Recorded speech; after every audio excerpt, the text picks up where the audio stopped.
Salutations à tous, c'est le frère Mota Mwanedi et aujourd'hui encore une fois par la manifestation de la grâce de l'Oba, le seul et unique créateur, par son verbe, par le deuxième, le seul enseignant mandataire cette époque Zoulasan, il m'a été permis de donner une exhortation dans Bible, Kalatampale, la Bible authentique, la seule version sans erreur ni contradiction. Donc aujourd'hui dans cette exhortation, on va aller dans le livre de Muna Ganda, appel à la conscience connu. Donc, Munangana, il est connu sous le nom de Jacques dans les Bibles falsifiées. Mais ici, son histoire est restaurée. Ses propos aussi. Munangana, il était noir. Et donc, c'était un apôtre de Job qui s'appelle du vrai Christ noir. Donc ici, il va parler au chapitre 2, à partir du verset 1 jusqu'au verset 10, de ne pas agir avec partialité. Donc, il va dénoncer un comportement, un raisonnement, une façon d'agir de certaines personnes, que certaines personnes ont. Donc, ne pas agir avec partialité. Il dit ceci au verset 1. Mes frères et sœurs, virgule. Oui, parce que Munanganda, comme aussi les autres apôtres, il exhortait ceux qui écoutaient le message, ceux qui ont accepté la vérité, les enseignements. Et ceux qui sont sur le chemin de la sanctification, sur le chemin de l'Ongela Bundea. Donc, en notre époque, donc nous recevons les enseignements de Zoulasan pour notre bien, pour nos trois êtres, pour notre purification, notre sanctification. Pour que justement nous puissions être, donc pour que nous soyons de nouvelles personnes, agir selon le verbe et connaître cette vie éternelle, l'Ongela Bundea. Donc, Munangada, il dit, mes frères et sœurs, virgule, que votre foi en l'Oba soit libre de toute discrimination selon le verbe. Point. Que votre foi en l'Oba.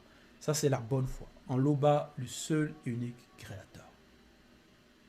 Non pas la foi en des faux dieux. Non, non pas la foi en des fausses divinités. Non pas la foi en des théories que non, théories de l'évolution, non. Non pas la foi en des théories bizarres, théories de non, l'univers est apparu à cause du Big Bang, non.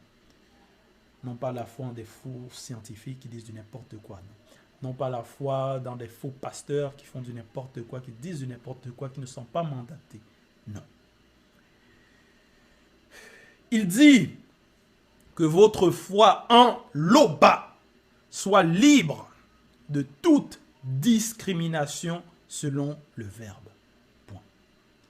La discrimination, qu'est-ce que la discrimination? Quand on discrimine, on peut discriminer par rapport aux richesses, à la situation financière de quelqu'un. Si quelqu'un est riche, l'autre pauvre, on peut discriminer, mépriser le pauvre, ou voilà, à cause simplement de ses richesses ou de son manque de richesse. Ça peut être aussi discriminé, tu peux discriminer par rapport à la race de quelqu'un. Donc, parce que cette personne-là est de telle race, automatiquement, tu la détestes. Donc, ça, c'est une forme aussi de discrimination. Ça peut être aussi par rapport à la tribu. Que non, cette personne elle vient de telle tribu, l'autre de cette tribu-là, non, eux, ce sont des voleurs. Non, eux là-bas sont des menteurs. Donc ça aussi, c'est une forme de discrimination. Ça, c'est le tribalisme, ça, c'est la haine. Voilà, c'est le manque d'intelligence, le manque de connaissance, le manque de sagesse. Donc il y a plusieurs formes et sortes de discrimination. D'autres aussi, la discrimination, ça peut être, tu peux discriminer par rapport à l'âge. L'âge de quelqu'un, parce que certains peut-être très avancés en âge, l'autre moins avancé, tu peux discriminer, préférer, bon, c'est-à-dire, bon, pas préférer, mais mépriser une personne simplement parce que, tiens, cette personne-là est vieille, tu commences à mépriser la personne, ou non, cette personne, elle est jeune, juste simplement à cause de sa jeunesse, elle ne sait rien, il ne sait rien, bon à rien, voilà, ça c'est aussi mépriser. Ça aussi c'est discriminer. Donc il y a plusieurs formes et sortes de discrimination. Mais Munangana il dit que votre foi en l'Oba, donc nous qui avons la foi en l'Oba, qui avons la foi verbe de Loba, en ce que nous recevons, ce que nous écoutons, que votre foi en Loba soit libre de toute discrimination selon le verbe. Oui. Il ne doit pas avoir de discrimination. Il ne doit pas avoir de discrimination entre nous. Donc, parce que ceux qui acceptent, c'est la manifestation de la grâce. Ils acceptent pour marcher selon les préceptes. Et donc, dans Ibassi, on doit former une communauté. Verset 2. Prenons un exemple. 2 points. Oui. Prenons un exemple. 2 points. Un homme vient là où vous êtes réunis. Point. Il porte une bague en or et des habits très beaux. Point. Voilà. Quelqu'un peut-être il arrive, il est frais. Les bagues en or, on sait que l'or c'est voilà, c'est un métal précieux. C'est pas n'importe qui peut se procurer de l'or. Des habits très beaux. Point. Donc voilà, la fraîcheur. Parce que les habits beaux aussi, des habits de valeur. Un pauvre vient à la même réunion, virgule. Oui, on sait. Parfois, une réunion, c'est quoi? Parfois, il y a des... Quand il y a des églises de maison, c'est aussi une réunion. On se réunit pour échanger, pour partager. Un pauvre vient à la même réunion, virgule. Donc déjà, le pauvre, donc quelqu'un voilà, qui n'a pas trop de moyens, il est mal habillé. Donc même son habillement reflète aussi sa pauvreté. Verset 3. Vous montrez plus de respect à l'homme qui porte les beaux habits. Et vous lui dites, 2 points. Donc voilà, vous montrez plus de respect. Le respect, montrer du respect, même pas dans le regard, tu peux mépriser une personne simplement dans le regard. Par rapport à comment tu regardes la personne, comment, voilà, certaines personnes vont, voilà, ensuite ils vont faire aussi certains bruits, comme ça, juste simplement en regardant la personne. Donc ça va être même une forme aussi d'insulte. Par rapport à des regards, par rapport à des bruits, ainsi de suite. Mais il dit ici, vous montrez plus de respect à l'homme qui porte les beaux habits. Donc, l'honneur, le respect. Et vous lui dites, 2 points. Toi, assieds-toi ici, à cette bonne place. Aux pauvres, virgule. Vous dites, toi, reste debout. Ou bien, assieds-toi là, par terre, près de mes pieds.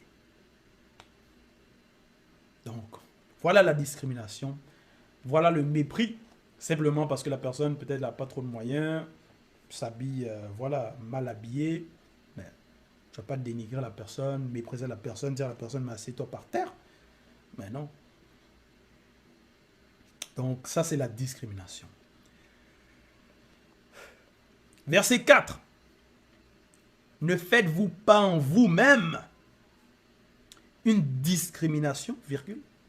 Oui, ça c'est se discriminer entre nous, parce que Ibassi, comme j'ai mentionné, ça doit être une communauté. Les frères et les sœurs, on doit se respecter. On doit s'aimer les uns les autres.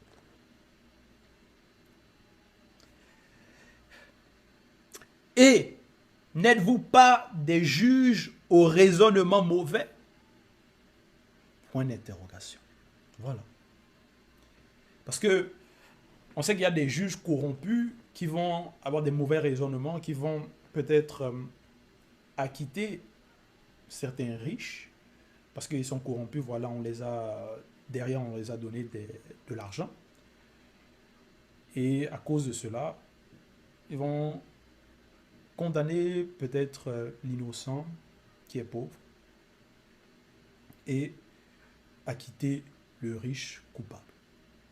Donc, on sait qu'aussi dans la société, parfois, plusieurs personnes vont accorder de l'honneur à certains riches Même si ces riches-là, ils disent du n'importe quoi, voilà, ils vont leur accorder des honneurs, simplement à cause de leur richesse.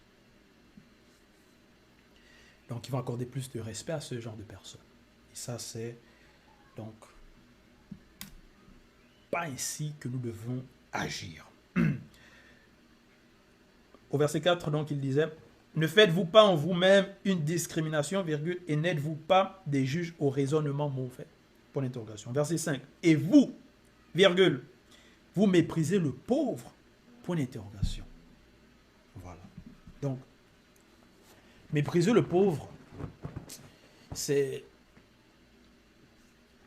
vraiment simplement à cause parce qu'une personne peut être née pauvre dans une famille pauvre. Tu vas mépriser la personne simplement à cause de cela. Ou une personne peut devenir pauvre voilà, à cause des circonstances, ainsi de suite. Mais ça ne veut pas dire que cette personne n'a pas de valeur. Ce sont pourtant les riches vaniteux qui vous oppriment et qui vous traînent en justice devant les tribunaux. Point. Voilà. C'est pour ça que même à cette époque, voilà, il y a des organisations, il y a des systèmes voilà, qui sont en place pour opprimer plus les populations, pour opprimer les pauvres. Voilà.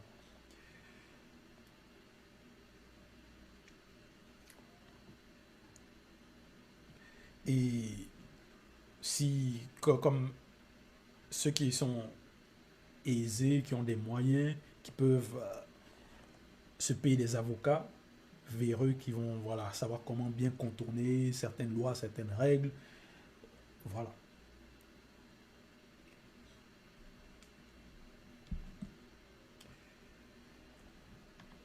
Mais le pauvre, lui, c'est pas la même situation.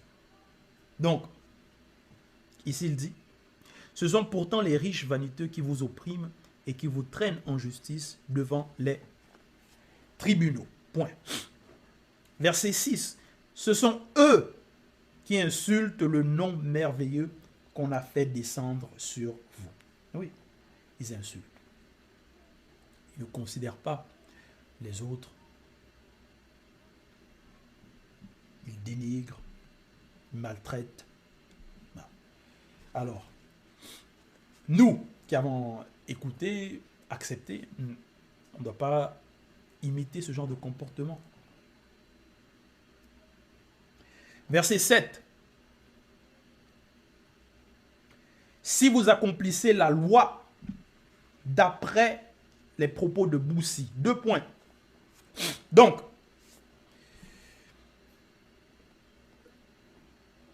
parce qu'il faut accomplir la loi. Ce n'est pas simplement d'écouter les exhortations, lire, non.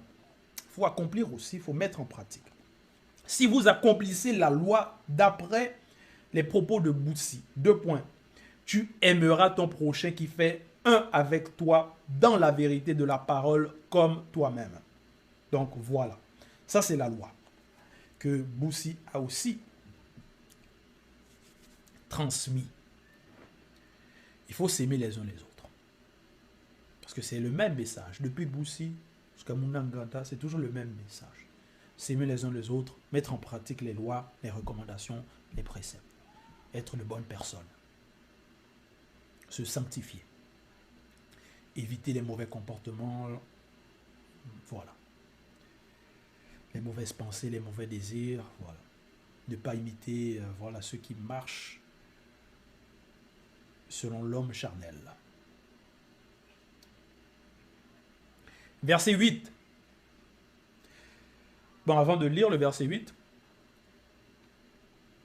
au verset 7, il est écrit « Tu aimeras ton prochain qui fait un avec toi dans la vérité de la parole comme toi-même. » En aimant le prochain, ça veut dire ce que tu ne voudrais pas qu'on te fasse, tu ne vas pas aussi faire ça à ton prochain, à l'autre. C'est-à-dire, si toi, tu ne veux pas qu'on te dise, toi, tiens, toi là, assieds-toi par terre, hein, simplement à cause de tes richesses, mais tu ne vas pas faire ça à l'autre. Tu ne veux pas qu'on te méprise ou qu'on taillisse, simplement, peut-être parce que tu es d'une certaine race, ou tu viens d'une certaine tribu, bah, tu ne vas pas faire ça à l'autre aussi. On sait aussi que nous sommes au temps de la grâce où la manifestation de la grâce est aussi apportée aux autres races. Donc, dans les Bassis, on ne va pas mépriser que non, parce que cette personne-là, elle est blanche, non, cette personne-là, elle est sans mêlée. À cause de cela, on va mépriser la personne. Non. À cause de cela, on va accorder plus d'honneur aux autres. Non. Ce n'est pas ainsi que nous devons agir. Ça peut être aussi, bon, parce qu'une personne dans la bergerie vient de cette tribu, l'autre vient de l'autre tribu. Ah, cette tribu-là, dans mon passé, là, les histoires que j'ai entendues, eux-là sont mauvais, eux-là sont des menteurs. Donc le tribalisme, tout ça là, mais on ne va pas apporter ces mêmes raisonnements dans les bassis, dans la bergerie.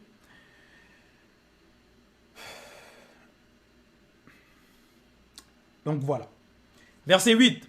Mais si vous vous livrez à la discrimination entre vous, virgule, vous commettez un péché, virgule. Voilà, se livrer à la discrimination, c'est la désobéissance, c'est le péché. Vous êtes convaincu de transgression par la loi. Ouais, c'est la transgression. Verset 9. En effet, virgule, celui qui désobéit à un seul commandement de la loi, virgule, même s'il obéit à tous les autres, virgule, il se rend coupable à l'égard de toute la loi. Point. Et oui, si on désobéit à une, on est coupable par rapport à toute la loi. Parce que les lois viennent d'une seule source. D'une seule source. On sait que derrière les lois, il y a les entités. Et les entités sont en harmonie entre elles. Et quand je parle ici des entités, je ne parle pas des entités déchues, des Babyloma Bougoulanais ou de Satan le Moudima Boubé. Non. Je parle des entités élues, des entités qui sont demeurées fidèles, les entités connues. Il dit, donc, même s'il obéit à tous les autres, virgule, il se rend coupable à l'égard de toute la loi. Point. Oui. Donc, les entités, elles sont en harmonie. Donc, si on désobéit à une, on désobéit aussi aux autres. Parce qu'elles ne se contredisent pas les unes les autres. Mais elles sont un.